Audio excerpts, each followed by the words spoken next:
প্রান্তিক জনগোষ্ঠী রাজনৈতিক কনভেনশন আয়োজিত আজকের শেষ পর্বের সম্মানিত সভাপতি, উপস্থিত শ্রদ্ধেয় অধ্যাপক আনু মোহাম্মদ স্যার সহ উপস্থিত নেতৃবৃন্দ এবং অডিয়েন্সে আগত সারা দেশব্যাপী প্রান্তিক জনগোষ্ঠীর বিভিন্ন পর্যায়ের প্রতিনিধিবৃন্দ, সবাইকে শুভেচ্ছা, ধন্যবাদ। আসসালামু আলাইকুম ওয়া রাহমাতুল্লাহি ওয়া বারাকাতুহু। আমি সুফিবাদ গবেষণা ফাউন্ডেশনের পক্ষ থেকে অল্প কিছু বলবো। শেষ পর্যায়ে সারাদিন আপনারা কষ্ট করে উপস্থিত ছিলেন।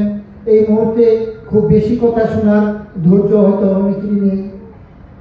অনেক কথা শুনেছেন, অনেকেই অনেক কথা বলেছে, সব কথাই মূলত চলে আসছে। আমরা যেই কথাগুলি বলার ছিল সেই কথাগুলি অনেক কথাই আসছে। আমি দুই চারটা কথা যেটা বলতে চাচ্ছি যে আমরা স্বাধীনতার পূর্বের কথা না বললাম, স্বাধীনতার পরের কথাও যদি আমরা বলতে চাই, আমরা 24শে জুলাই অভ্যুত্থানের পরে যা দেখলাম, তার আগে যে কয়েকটা অভ্যুত্থান বা কয়েকটা স্বৈরাচারের পতন, তার থেকে একেবারে রাতারাতি ভিন্নতা আমরা দেখতে পেলাম।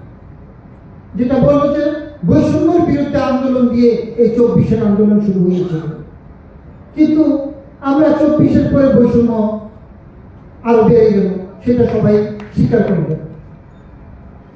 আমরা স্বৈরাচার ছিলেন, স্বৈরাচারী আন্দোলন আমরা দেখেছি, স্বৈরাচারী আন্দোলনের অগ্রভাগে ছিলাম। 6 তারিখ এরশাদ রিজাইন করলেন, 7 তারিখ আমরা সকলে ক্লাসে চলে গেলাম। কিন্তু আজকে আমরা কি দেখলাম? আজকে 5 তারিখ রিজাইন করে ফ্যাসিস্ট সরকার বিতাড়িত হলে 6 তারিখ থেকে মাজার ভাঙতে শুরু হলো। 7 তারিখ থেকে দরবার লুটপাট করা শুরু হলো। এর নাম কি বৈষম্য বিরোধী?